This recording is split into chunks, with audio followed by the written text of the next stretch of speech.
তো বন্যায় আক্রান্ত মানুষজন, এই সুযোগটা যখন আপনার কাছে মনে হলো যে অস্বাভাবিকভাবে আপনারা দাম বৃদ্ধি করেছেন, আপনারা কোথাও কেন কমপ্লেন করলেন না? কমপ্লেন করেছি স্যার, আমি কমপ্লেন কাম নাই, কালকে মাল দেয় না। কোথায় করেছেন? এই যে কালকে পোলাপানি কমপ্লেন হয়েছে, কমপ্লেন করা হয়েছে, ওই জায়গায় কমপ্লেন হয়েছে পোলাপানির সামনে গিয়া পোলাপানি হামলা করছে। আপনাদের এই জায়গায় উচিত ছিল মূল্য আরো কমিয়ে দেওয়া 5 টাকা করে, কারণ এখানে কিন্তু নিজে খাওয়ার জন্য কিনতে আসতেছে না। না না, এই এত তো দরকার নেই। শোনেন আমার শোনেন, কালকে মাল কিনেছি, ঠিক আছে, কেনার পরে পোলাপানি আইছে, 17 আইছে, 17 বলছি আমাকে মালই দেয়, মাল দেয় টাকা দিয়ে দিচ্ছি আমরা। 1611 নাম্বার ভুক্ত দপ্তরের কমপ্লেন নাম্বার, এখানে কোনো কমপ্লেন করেছেন, মামলা করেছেন? না, আমরা ওই জায়গায় মামলা না করলে কিভাবে শুরু হবে? 17 বলছি, 17 আইছে, 17 আইছে আমাকে মাল দেয় না। আপনি প্রপার চ্যানেলে প্রপার অথরিটির কাছে কমপ্লেন জানাবেন। আপনার কাছে যখনই মনে হলো এটা অস্বাভাবিক মূল্য বৃদ্ধি, তখন আপনি কেন কমপ্লেন করলেন না? আপনি বরঞ্চ ওই পাইকারি ব্যবসায়ীকে আপনি একজন খুচরা ব্যবসায়ী হিসেবে সহযোগিতা করলেন। আলটিমেট ক্ষতিটা কার হলো? আপনি কি লসে বিক্রয় করেছেন? আমার 2-3টা লাভ হয়েছে। তাহলে আলটিমেট চূড়ান্ত ক্ষতিটা কাদের হচ্ছে?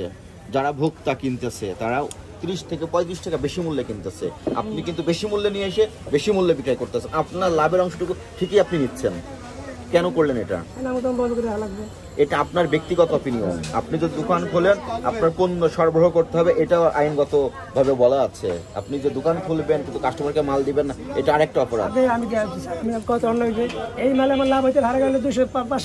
আমি সেটা বলতেছি না, আপনি যখন দেখলেন অস্বাভাবিক ভাবে আপনার কাছে দাম নিচ্ছে, তখন আপনি কেন কমপ্লেন করেন নাই? আপনি প্রপার জায়গায় কমপ্লেন করবেন, অথরিটিকে দেখান। আপনি এই মুহূর্তে যেটা আগে যে মূল্যে বিক্রি করতেন এই মূল্যে বিক্রি করবেন। আপনার মাল দেওয়ার ব্যবস্থা আমরা করে দিব। যদি কোনো ব্যবসায়ী মাল না দেয় আপনি আমাদেরকে জানাবেন, আপনাকে সঙ্গে করে ওই পাইকারি দোকানে যে বসে থেকে মাল নিয়ে দিব আপনাকে।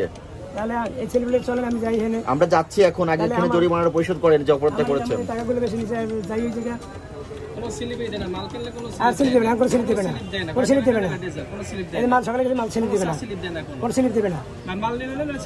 কিন্তু আমার প্রশ্ন, আপনি তো একজন স্বতন্ত্র ব্যবসায়ী, আপনার জায়গা থেকে আপনি কি করলেন?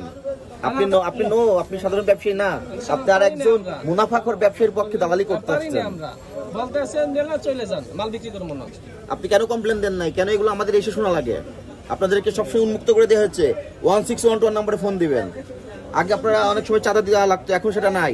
আপনার দোকানের ভাড়া বৃদ্ধি পায় নাই।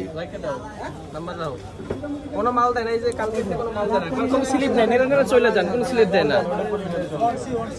কোথা থেকে দেয় না এটা?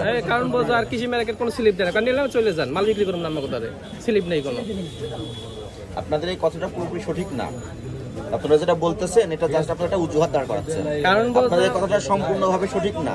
কিছু কিছু ক্ষেত্রে স্লিপ দেয় না, কিছু কিছু ক্ষেত্রে স্লিপ দেয়, এবং আমরা অনেক সময় নিজে দাঁড়িয়ে থেকে স্লিপ দেওয়ার ব্যবস্থা করি। আপনি ঢালাওভাবে যেটা বলছেন এটা সঠিক না। এটা জাস্ট আপনার এক ধরনের অজুহাতের কথা। যদি স্লিপ না দেয় উনি কিভাবে স্লিপ পেয়েছে? এটা কিভাবে দিয়েছে? এটা কি স্লিপ?